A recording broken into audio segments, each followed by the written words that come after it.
नहमदुहु व नुसल्ली अला रसूलिहिल करीम। अम्मा बाद फ़ऊज़ बिल्लाहि मिनश शैतानिर रजीम। बिस्मिल्लाहिर रहमानिर रहीम। हाज़रीन व नाज़रीन, आज हम बात करेंगे कि भूख जो है वो खत्म हो जाती है, भूख नहीं लगती, भूख बहुत ही कम लगती है। तो इसको तिब की जुबान में कहते हैं जू अल बकर।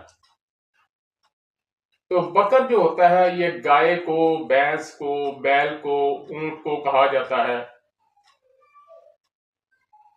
तो इसका नाम जू अल बकर इसलिए रखा है कि ये जो बड़े जानवर हैं, छोटे जानवरों की निस्बत ये जो बकरी भेड़ वगैरह है वो हर वक्त खाती रहती है, चरती रहती है, घास खा रही है, कुछ ना कुछ खा रही है।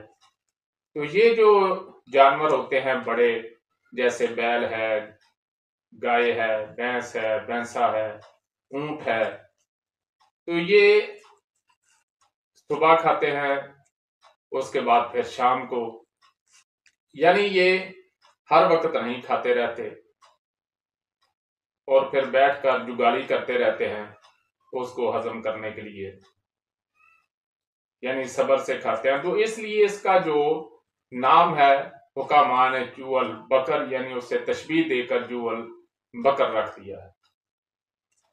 तो इसमें होता क्या है, ज्यादातर असाबी तहरीक में होता है।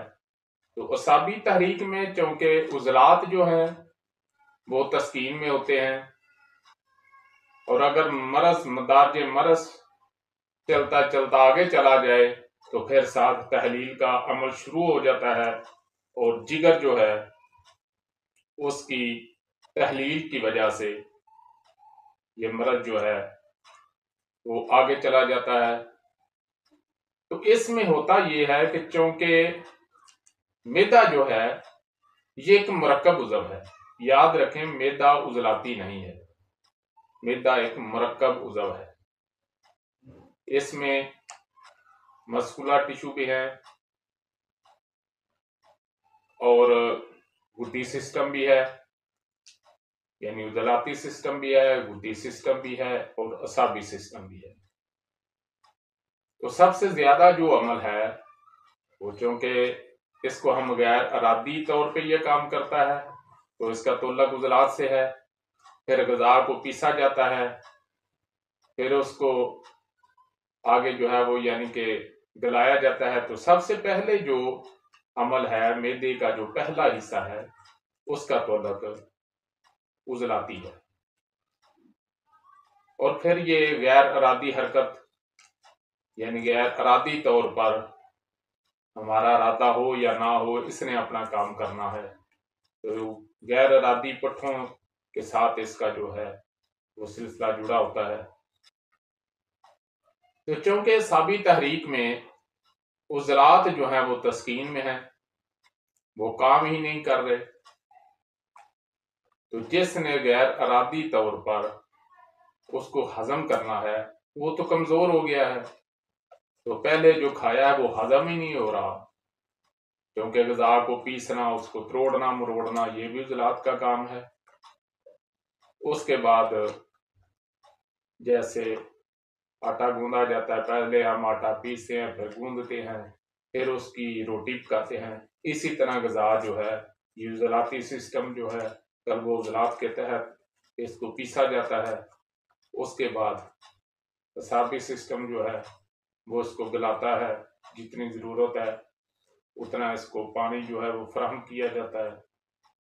और उसके बाद गुद्दी सिस्टम जो है इसको कबूस और करूस की तरफ जो है वो बेचता है, ग़िज़ा को पकाता है, और फिर उसका कुछ हिस्सा जो है ये गुद्दत नाकला की तरफ जो कि नाकाबिल इस्तेमाल होता है, और कुछ हिस्सा जो है वो खून की तरफ, और कुछ हिस्सा जो है वो गुर्दों और पेशाब, यानी जो पेशाब के जरिए हम इखराज करते हैं तो गुर्दों की तरफ भेज देता है। तो ये सारा सिस्टम जो है क्योंकि उजलात में तस्कीन होती है तो तस्कीन की वजह से वो सुकून में होते हैं, वो काम ही नहीं कर रहे,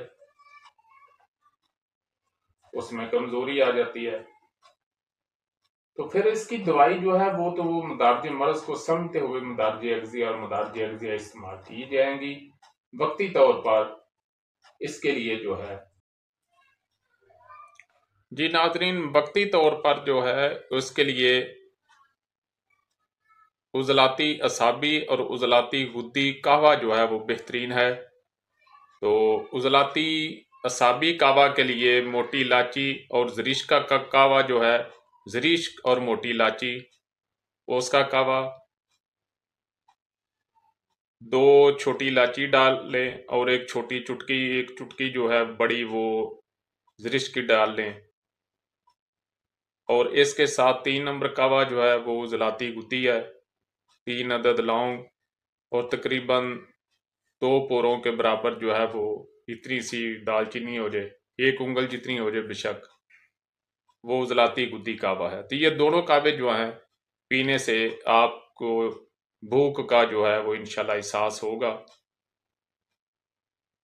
फिर सुन लें, उजलाती असाबी कहवा जो है जरीश और मोटी इलायची यानी इलायची कलां, जो काले रंग की बड़ी इलायची मसाले वाली, और दूसरा जो उजलाती गुद्दी है उसमें 3 अदद लौंग और 1 उंगली के बराबर या उंगली से थोड़ी कम हो जाए वो दारचीनी, इसका कहवा, इसमें गुड़ डाल लें या शहद डाल लें तो इंशाल्लाह भूख जो है वो लगेगी। वमा अलैना इल्लल बलाग।